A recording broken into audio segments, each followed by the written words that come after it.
Welcome to Medical Mystery Cases, short tales to ponder, puzzling histories, confounding symptoms, and strange findings lead to diagnosis bewilderment. Tune in for a few minutes and test your skills.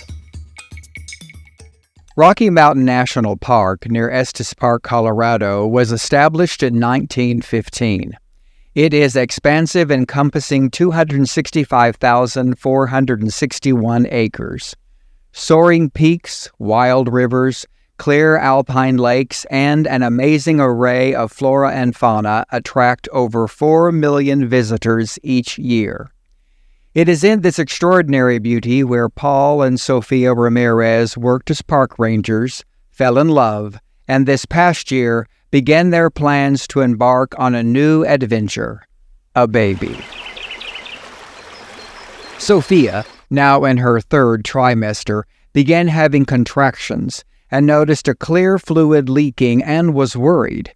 She called her obstetrician's office and they advised her to have Paul drive her to the emergency department.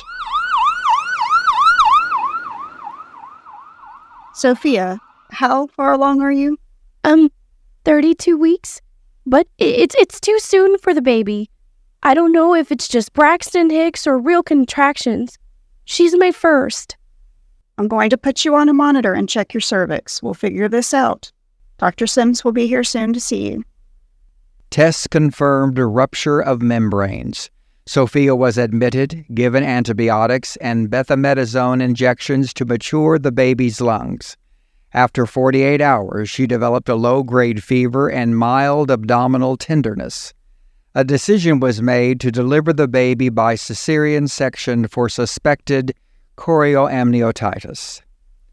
No, what's happening? Between the fever and your stomach being tender, I think you have a uterine infection. We are going to take you to labor and delivery. But it's too soon, isn't it? Will our baby be okay? She's over 32 weeks now. The baby will have to be put into the neonatal intensive care unit, but it is what we have to do for your wife and daughter. We will take excellent care of them.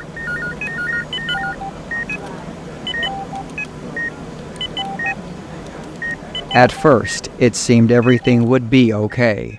The baby let out a strong cry, and after 60 seconds of delayed cord clamping, she was taken to the warmer.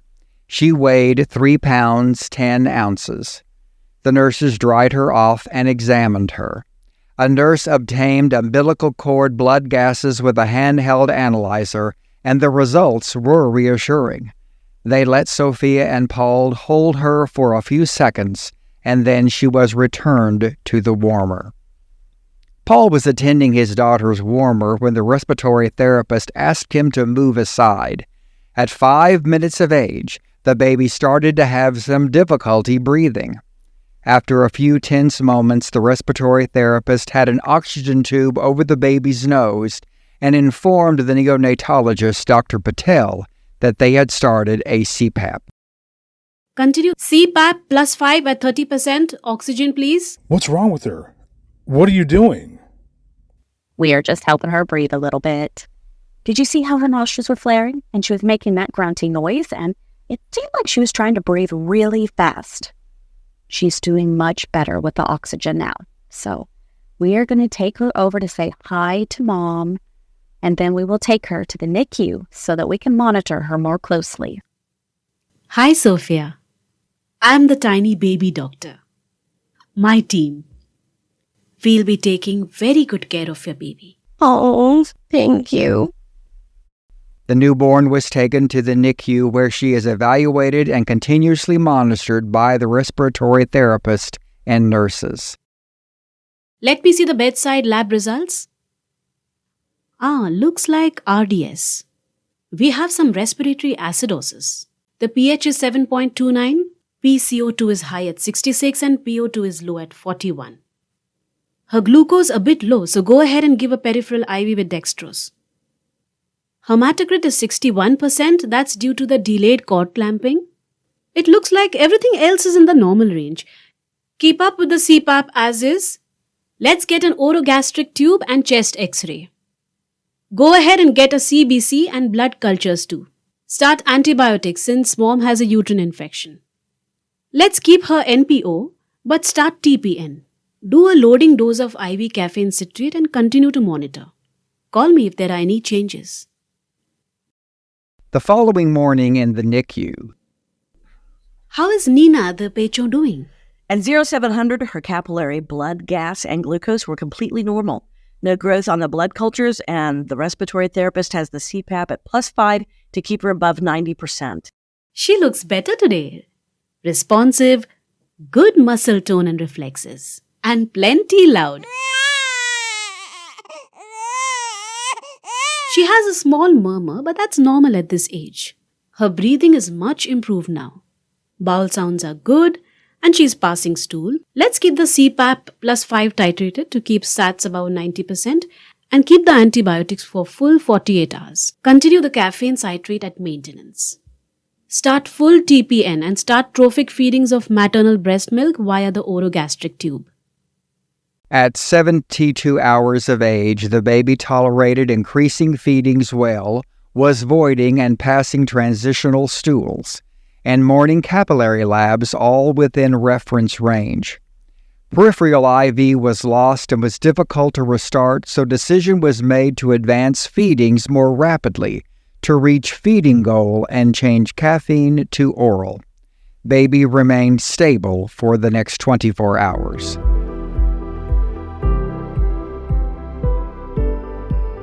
On the eve of day 4, the baby suffered a cluster of apnea spells requiring vigorous stimulation to resolve. Eve and the respiratory therapist examined her and noted increased respiratory rate with retractions, grunting, lethargy, and pallor. Baby's heart rate was mildly elevated with a continued quiet murmur. Her abdomen appeared mildly distended but soft and slightly tender to palpation. Bowel sounds present, but hypoactive. Eve called Dr. Patel to alert her. No stools over the past 12 hours. She was latching earlier and having normal feedings, but now she isn't attempting, and she just vomited, and it was green. Okay, we should investigate this. I want you to run another bedside blood gas and BMP. Also send a CBC, CRP culture to lab. Were you ever able to get another IV started? No. Okay, try again and get those labs as a capillary stick plus a chest-abdomen x-ray, and let's see what we are dealing with here. Could be the RDS, infection, something cardiac with a murmur, or even metabolic. Blood gases are pH 7.2, CO2 36, PO2 44, bicarb 18, base deficit -6, sodium 130, potassium 5.8, BUN 22, creatinine 1.7, hematocrit 37%, and all other labs are normal, but her lactate is 3.1. The radiology report on the chest x-ray says granular appearance, low lung volumes, mild pulmonary edema, abdomen, mildly dilated bowel loops present, no free air or pneumatosis visible.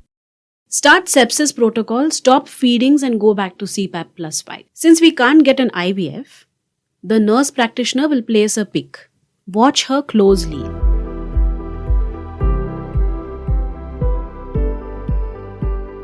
Dr. Patel, elevated heart rate, low BP, RT says her OTs are back up to over 50%. We're having a hard time placing the pick. Breathing is very labored now, and her belly is firm, tender with large bowel loops. She's pale, mottled and lethargic. As the NICU team urgently assembles by the Ramirez baby, she has another severe apnea event, is emergently intubated and placed on a ventilator by the respiratory therapist. Healthcare professionals, what is happening? What information do you need? What tests would you order?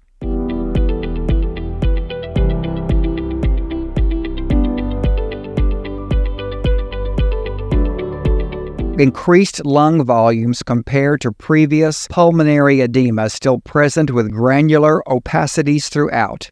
NICU team has extreme difficulty obtaining arterial labs, so stat capillary sample is drawn.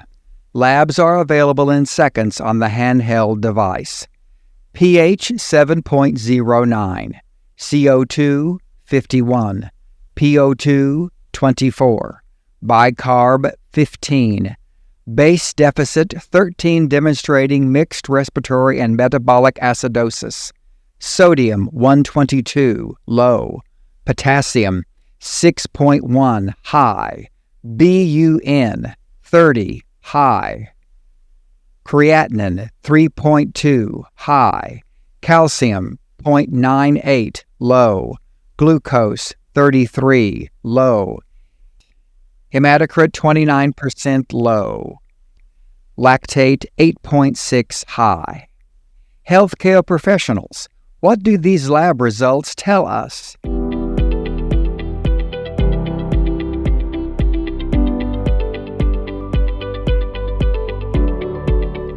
Chest X-rays revealed endotracheal tube in the mid-trachea, increased lung volumes compared to previous pulmonary edema, still present with granular opacities throughout, no evidence of pneumothorax.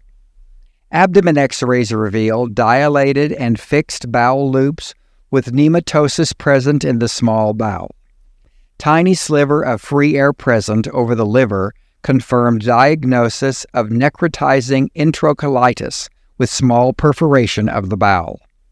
Early necrotizing enterocolitis, or NEC, is the most common and life-threatening intestinal infection among premature babies. Early NEC on a workup can initially have subtle findings. Healthcare professionals, what are the next steps?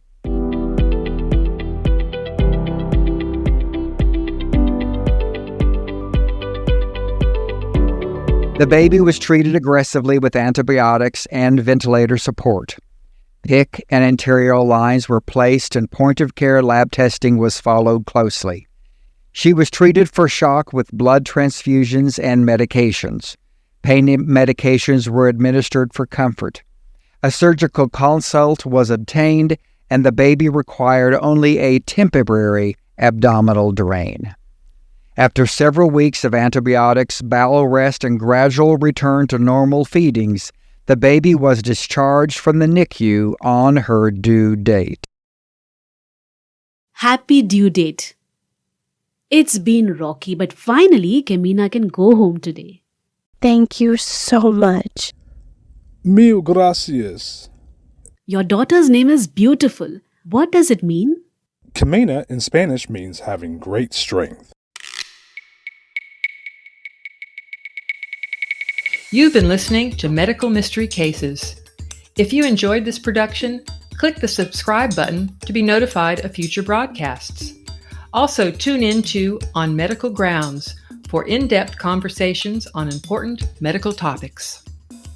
Medical mystery cases are developed in conjunction with leading medical and scientific experts.